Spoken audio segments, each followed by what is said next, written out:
versus Jan Hawkins, aka Jan Madura. Could I have parties announced? Chandler Bowen for the state of Texas. Linda Corley for Ms. Madura. And are you Ms. Madura? Yes, ma'am. Counsel, have you received all discovery? Did you review it with your client? Yes, Your Honor. Court will find that the state is in compliance with discovery. Off the record for a moment. So they have her AKA as Jan Madura, but that's her name, correct? The case was originally submitted as Jan Hawkins. Okay, but shouldn't Jan Hawkins be the AKA and not Jan Madura? I think as long as they're both there, it's okay, is my understanding. Okay. Because all of the other paperwork doesn't have an AKA listed.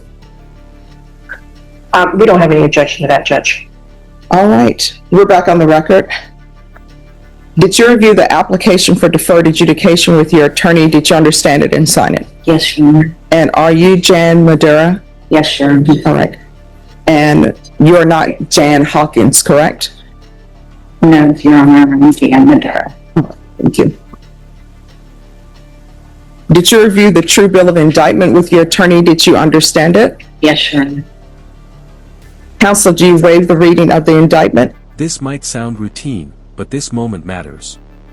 When the judge confirms the state is in compliance with discovery, that shuts the door on surprise evidence later. Translation: everybody's supposed to be playing with the same deck of cards, at least on paper. We do, Your Honor. State, are you proceeding on the indictment as presented? No, Your Honor, we are waiving count 1. We're proceeding on a lesser included of count 2 And what are you proceeding on? on a Class A theft. No objections, Your Honor.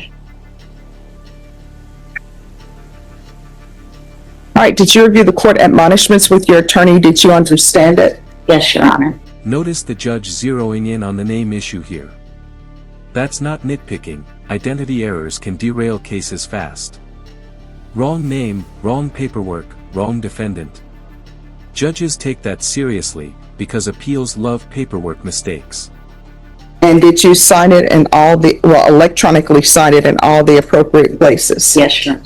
Did you understand the state is proceeding on the lesser included offense of theft, $750 up to $2,500 as a Class A misdemeanor? Range of punishment is anywhere, it's up to 1 year in the Bexar County Jail and up to a $4,000 fine. Did you understand? Yes, Your Honor. If you have a plea with the state, the court does not have to follow your plea. If for any reason the court does not follow your plea and gives you more than you bargained for, the fact that you entered a plea will not be used against you and you will be allowed to withdraw your plea. Did you understand? Yes.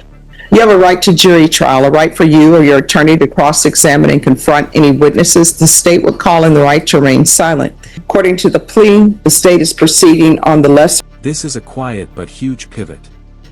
The state drops the original charge and moves to a lesser included offense. That's legal speak for, we're making this easier to resolve. Less exposure, less punishment, but still a criminal conviction on the table. included offense under count 2 of theft, $750 to $2,500. They're waiving count 1. They are recommending deferred adjudication. They say that you've paid $1,077.01 to the Junior League of San Antonio, and I'm assuming there are no other outstanding restitutions. There's one that we've got on there below the line, Your Honor. There was an insurance claim that was made by the complainant by Berkshire Hathaway. It's reflected at toward the bottom. All right. Did you understand that to be the plea? Yes, Your Honor. Defense? Your Honor, we understand that we can address the court on the any restitution to third parties, but yes, other than that, it is our agreement. State, is that the plea? Yes, Your Honor. Court will find that defendant has knowingly and voluntarily waived and consented to stipulation of testimony and stipulations. Your Honor, if I may, we did make an amendment to the stipulations in concert for agreement with the ADA. We have marked out all. We're not saying that all the stipulations are true and correct. We have a controversy on the amount, the final amount. So I think the issue, Judge, is that if you're intending to impose the restitution to Berkshire Hathaway and Visa, they're going to ask for a restitution hearing. Is the main issue here? Well, I am going to ask to a restitution hearing. Okay. And the fact, these stipulations you can't just cross out that you're not stipulating that the evidence is true and correct because you haven't stipulated which party you're saying is not correct. When you cross out the stipulations, then you're saying we're not stipulating to any of it, so y'all will have to correct your paperwork. Judge, if I may, we've done this before. We are Not pleading with no. me. Actually, I have on one prior plea on a case that was a family violence case, Judge, in this court. But we are pleading no contest, which means we don't necessarily agree, but we're not fighting about it, which is provided in the law for that purpose. Having us do, we've also marked out judicial confession and changed it to no contest. Oh, you can change all of that to no contest, but you can't change what you're stipulating to, because otherwise she's not even stipulating to the fact that she owed $1,000 to the junior league. Well, Judge, she doesn't have to stipulate to it. No, he's pleading no contest. And so that is the plea that's provided in order for people who disagree with what's being said to be able to move forward with a plea. I've never had a problem with that before. I've done it in this court. It was at this moment that she... And here's where the wheels start to wobble. The defense is trying to say no contest while also refusing to stipulate to the evidence. The judge's reaction: you can't half plead a case. Either the evidence exists, or there is no plea. knew she fucked up. No, I tell you what has been done. There has been, with regards to the indictment that's a part of it, where you say, I am not contesting anything, and you take out the judicial confession, but the evidence is the evidence that is presented, and then the court makes a ruling on whether or not that evidence is sufficient. But if you're saying we're not stipulating to the evidence that is being presented to the court, then she's not even stipulating to the fact that she's alleged to have committed a theft from the junior league. I think we've got a clean copy of the paperwork, Judge, that we can. All right. Judge, swap out. if I may, we can't stipulate to the amount. So we would have, at the very That's why you have it. Nobody ever stipulates to an amount. That's why you all have contested hearings, and I make a decision on whether or not they owe it or not. And Judge, and I know we're getting in sort of ahead of ourselves, but I'm asking for the court to not order restitution. This is courtroom tension at full volume. What the defense thinks the law allows, and what this judge allows, are clearly not the same thing. And in court, the judge's interpretation wins every time. To the third parties. I don't think that that's appropriate. Well, that's where you present evidence and I make a decision, or you present some kind of law and I make a decision on whether or not that amount that is below the line, because it's not a part of your agreement, then I make a decision on whether or not that amount should be paid, or any amount should be paid to Visa or Berkshire. And Your Honor, it's what I'm requesting the court to do is to not order that, so that can be handled in a civil court. They are set up for that. That's the way the normal course goes on these things, and it's going to be, we would need a forensic accountant to go through this. It's going to be a very long and arduous restitution. I understand what everybody is saying. I want to let everybody know I'm internalizing what's being said. What I am telling the parties is this: if she's not stipulating to the evidence that's been presented by the state, that means she's not stipulating that she even committed a theft with the junior league. I don't know why she paid the amount to the junior league, because she's not stipulating to that. Things that are below the line, that means that it's contested. That means that I'll hear evidence. I'll make a decision on whether or not restitution should be paid to Berkshire or Visa. That's something that I will hear. The only thing you're allowed to do, I don't contest, is when they have in the plea paperwork where it has the indictment on or about whatever.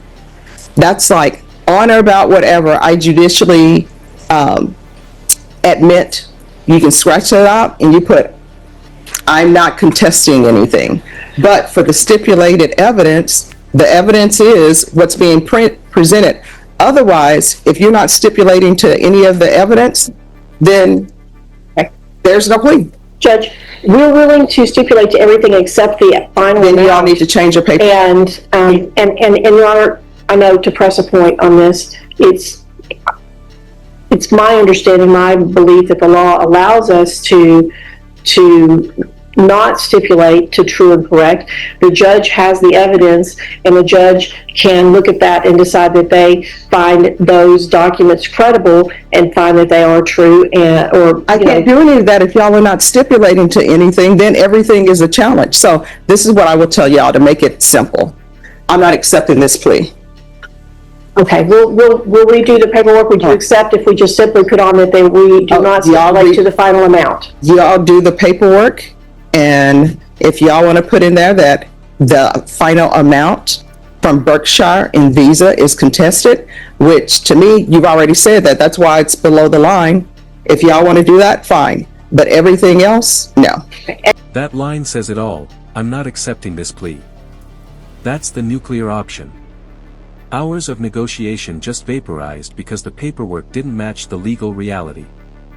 This is why pleadings are precision work, not vibes. And you understand that all the money was for the junior league, but they just filed an insurance claim and a Visa claim. Here's the thing, I haven't read any of the evidence, so I don't know what y'all are presenting because y'all haven't stipulated to anything. I don't know why there's an objection to outside the agreement. Everything that is outside your agreement is contested, and I'll hear evidence. This argument that you all are making on she doesn't owe to Berkshire, she doesn't owe to Visa, we haven't even got to that point yet because nobody's stipulated to anything. And when things are below that line, that means that it's contested. That means I'll hear arguments, I'll hear whatever kind of law somebody wants to present me on whether or not you should be paying that under this cause number.